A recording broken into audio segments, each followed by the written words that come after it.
लाओत्सेचा ताओबोध योगदास श्री जयगणेश जोशी यांचे प्रवचन. विनम्रता. लाओत्से या ओवीत सांगतो की मोठ्या देशाने नदी सागराला जेथे मिळते तेथे खाडीच्या प्रदेशाप्रमाणे तळाच्या भागी असायला पाहिजे, कारण तो जागतिक मध्यवर्ती ठिकाणी आहे. तसेच तो जागतिक स्त्रैण मातेच्या जागी आहे.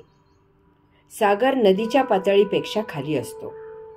पाणी नेहमी खालच्या पातळीकडे प्रवाहित होते आणि त्यामुळे नदी सागराला जाऊन मिळते. वास्तवात नदीच्या मानाने सागर मोठा आहे. त्यातील जलाशय नदीची तुलना करता महाप्रचंड आहे. सागर अनेक नद्या त्याच्यात सामावून घेतो. त्यात कितीही नद्या येऊन मिळाल्या तरी त्याची नद्यांना सामावून घेण्याची क्षमता किंचितही कमी होत नाही.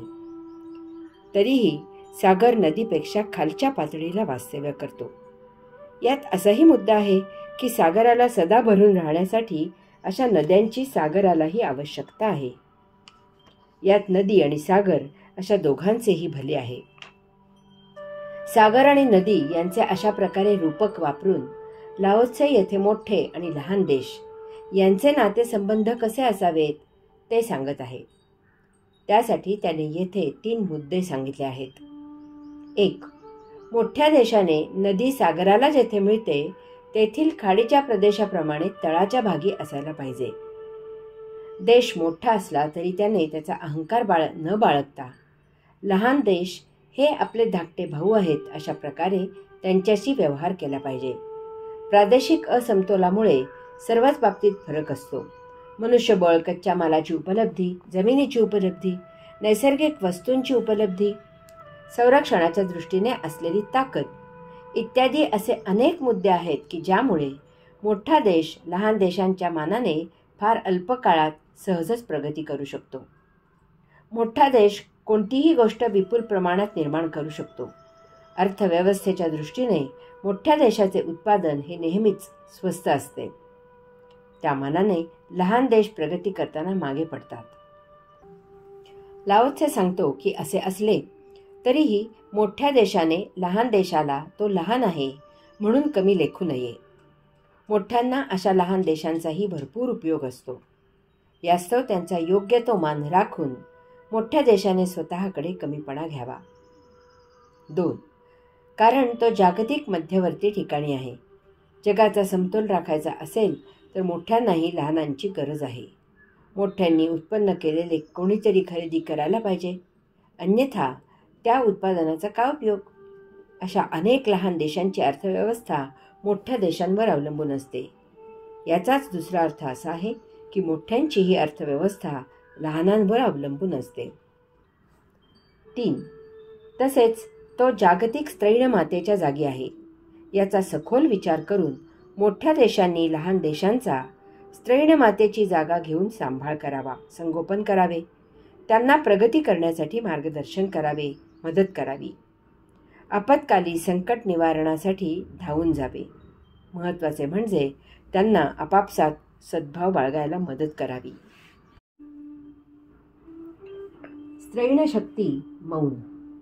लाओत्से पुढे सांगतो की स्त्रैण शक्ती मौन राहून पुरुषाला आपलासा करते आणि प्रशांत राहून नीच स्थान ग्रहण करते. स्त्रैण शक्तीचा एक फार मोठा विशेष असा आहे की स्त्रैण मौन राहणे पसंत करते. ती कधीही विरोध करत नाही. जे होईल ते ती त्यावेळी सहन करते. योग्य संधीची वाट पाहते आणि त्यावेळी ती कृती करते.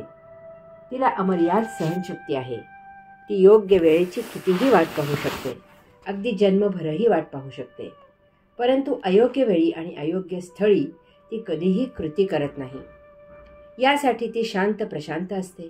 तिच्या वागण्यात जराही अक्रस्ताळेपणा नसतो. यामुळे ती कधी आक्रमक होत नाही. नेहमी पडती बाजू घेते, स्वतःकडे कमीपणा घेते, वाद घालत नाही. अशा वेळी ती पुरुषाला अनुकूल असे वर्तन करते. पुरुषाला त्यावेळी ते छान वाटते. परंतु ती योग्य वेळ आली की पुरुषाला असे काही आपलेसे करते आणि तेही प्रेमाने की पुरुष तिचा कायम करता गुलाम होतो, अंकित होतो. तिच्या त्या विनम्र वर्तणुकीचा त्याच्यावर फार सखोल आणि फार दूरगामी प्रभाव पडतो. मग तो काहीही करताना नेहमी पालुपद म्हणतो, आमचे जे काही करायचे ते ही म्हणेल तसे करायचे. स्त्रिया फार सोशिक असतात. त्यामुळेच त्या गर्भ 9 महिने पोटात बाळगू शकतात. त्याची जी वाढ होत असते ती प्रेमाने सहन करतात. गर्भाची वाढ होण्यासाठी जे जे करावे लागते ते ते स्वखुशीने, आनंदाने, वात्सल्याने आणि फार काळजीपूर्वक करतात. गर्भ बाहेर येताना ज्या महायातना होतात त्या सहन करतात. या यातना इतक्या तीव्र असतात की बाळाला जन्म देताना त्या मातेचाही पुनर्जन्म होतो असे म्हणतात. जन्म दिल्यावर मातेचा दुसरा जन्म सुरू होतो. ती त्या बाळाचे संगोपन करू लागते. बाळ मोठं होऊन स्वतःच्या पायावर उभा राहीपर्यंत मातेला चैन नसते. रात्री शू केल्यावर बाळ रडते. माता म्हणते बरे झाले, त्यामुळे कपडे बदलता आले, शू पुसता आली. पिता म्हणतो झोपमोड झाली. प्रजोत्पादनासाठी केवळ एक क्षणभर पुरुषाची मदत लागते, परंतु त्यासाठी स्त्रीची मदत जन्मभर लागते. कदाचित काही काळानंतर पुरुषाचे हे काम इंजेक्शन देऊन होईल असे आता वाटत आहे, परंतु यासाठी स्त्रीला पर्याय नाही. स्त्री स्वतःला फार जपते. ती पुरुषापेक्षा जास्त निरोगी असते. तिला होत असलेले बहुतांशी आजार हे पुरुषामुळे होत असतात. शरीराप्रमाणेच स्त्री मानसिक आरोग्यही जपते. माझा अनुभव असा आहे की योगासनांच्या वर्गाला, अध्यात्माच्या प्रवचनांना, सत्संगाला सर्वत्र 90% उपस्थिती स्त्रियांची असते आणि ती शेवटपर्यंत टिकतेही. कारण स्त्रिया जे हाती घेतात ते मनापासून करतात आणि तडीस नेतात. त्यांना कामाचा फार उरक आहे. पुरुष अहंकाराने, शारीरिक ताकदीच्या जोरावर स्त्रीला नमवतो, परंतु शेवटी त्याला तिच्या पुढे हार पत्करावी लागते. हे वेळीच लक्षात घेऊन स्त्रीला मान द्यावा. त्यातच पुरुषाचे भले आहे. हरि ओम.